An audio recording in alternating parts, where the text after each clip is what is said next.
কাৰ্যসূচী হাতত লৈছিলোঁ। এইটো কেন্দ্ৰীয় চৰকাৰৰ আদেশ মৰ্মে আমি কৰিছোঁ। আৰু দাৰাগাঁৱত লোৱাৰ কাৰণটো হ'ল আজি ৱৰ্ল্ডছ ৰিভাৰ ডেও আছে, আৰু যিহেতু Daragaon one of our most prominent picnic places আছে, আৰু বহুতখিনি আমি ইয়াত দেখিবলৈ পাওঁ যে গাৰ্বেজ এক্সেট্ৰা যিসকলে ইয়াত আহে মানে এৰি যায়। চ' সেইখিনি আজি আমি চাফ চিকুণ কৰিবলৈ হাতত লৈছোঁ। আৰু তাৰ বাবে আমাৰ ইয়াত বহুতখিনি আমাৰ আপদা মিত্ৰসকল, আমাৰ ব্লকছৰ বাইদেউসকল আৰু আমাৰ মানে বেলেগ বেলেগ বিভাগৰ মেম্বাৰ্ছসকলে ইয়াত পাৰ্টিচিপেট কৰিছে। আৰু তেখেতসকলৰ পাৰ্টিচিপেশ্যনটো চাই মই বহুত ভাল পাইছোঁ, কাৰণ এইটো আমাৰ ডিষ্ট্ৰিক্টৰ কাৰণে বহুত ভাল কথা। আমি আজি এখন প্ৰগ্ৰাম লৈছোঁ, আৰু 26ত আমি আৰু এখন প্ৰগ্ৰাম ল'ম ৱৰ্ল্ড টুৰিজম ডে'ৰ ক্ষেত্ৰত। সেইদিনাখনো মই আশা ৰাখিছোঁ যে আমি যিমান পাৰ্টিচিপেশ্যন আজি দেখিবলৈ পাইছোঁ, ইমানখিনি আমি পাৰ্টিচিপেশ্যন দেখিবলৈ পাম। আৰু 1 অক্টোবৰত এখন ডাঙৰ নেশ্যনেল লেভেল স্বচ্ছতা হি সেৱা প্ৰগ্ৰাম হ'ব। তাতো আৰু আমি বিশেষকৈ মানে এক্সপেক্ট কৰিছোঁ যে আমাৰ যিমান বেলেগ বেলেগ ডিপাৰ্টমেণ্টছৰ HODসকল আছে তেখেতেও পাৰ্টিচিপেট কৰিব বুলি, কাৰণ সেইটো আমাৰ government level, all India government লেভেলৰ প্ৰগ্ৰামতে হ'ব। আৰু তাত আমাৰ মাননীয় প্ৰধানমন্ত্ৰী শ্ৰী নৰেন্দ্ৰ মোদীজী ডাঙৰীয়াও পাৰ্টিচিপেট কৰিব।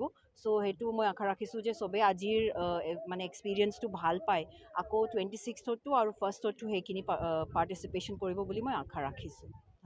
হয়, মেৰী মাটি মেৰী দেশ, খেল মহাৰণ আৰু সাংস্কৃতিক মহাসংগ্ৰাম আমাৰ স্বচ্ছতা হি সেৱাৰ লগতহে মানে চাইমালটেনিয়াছলি সেই 4টা চৰকাৰী প্ৰগ্ৰাম যিহেতু চলি আছে, সেইকাৰণে আজিৰ দিনাখন যিহেতু বহুত পাৰ্টিচিপেশ্যন আমি দেখিবলৈ পাইছোঁ আৰু বহুত ভাল পাইছোঁ, সেইকাৰণে আজিৰ দিনাখনে আমি মেৰী মাটি মেৰী দেশ, খেল মহাৰণ আৰু সাংস্কৃতিক মহাসংগ্ৰামৰ বিষয়তে আমি আমাৰ মানে পাব্লিকসকলক, আমাৰ যিমান পাৰ্টিচিপেণ্টছ আছে তেখেতসকলক আমি অৱগত কৰিছোঁ, যাতে তেখেতে আমাৰ খেল মহাৰণ, সাংস্কৃতিক মহাসংগ্ৰাম আৰু মেৰী মাটি মেৰী দেশ সেই 3টা প্ৰগ্ৰাম, যেনেধৰণে আমি স্বচ্ছতা হি সেৱা প্ৰগ্ৰাম মানে ছাকচেছফুলি কৰিব পাৰিছোঁ আজি, এনেধৰণে আমি যাতে সেই 3টা প্ৰগ্ৰামো আমি ছাকচেছফুলি কৰিব পাৰোঁ, যাতে তেখেতসকলৰ উৎসাহিত পাৰ্টিচিপেশ্যন থাকে, সেইখিনি আমি কামনা ৰাখিছোঁ। মেৰী মাটি মেৰী দেশটো আপোনাৰ মানে গভৰ্ণমেণ্ট অফ ইণ্ডিয়াৰ প্ৰগ্ৰাম হৈ গ'ল, আৰু আমাৰ অসম চৰকাৰৰ নিৰ্দেশ মৰ্মে আমি মানে আমাৰ বাক্সা জিলাতে প্ৰগ্ৰামটো হাতত লৈছে।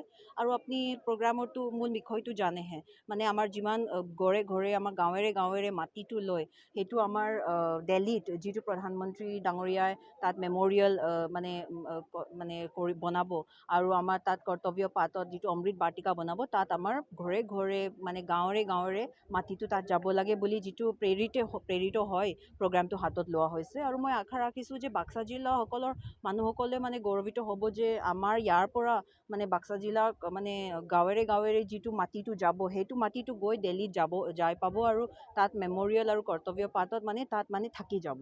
আৰু সেইটো মই আশা ৰাখিছোঁ যে তেখেতে এইটো গৌৰৱে অনুসাৰে এইটো ল'ব বস্তুটো, আৰু প্ৰগ্ৰামটো ছাকচেছ কৰিব বুলি।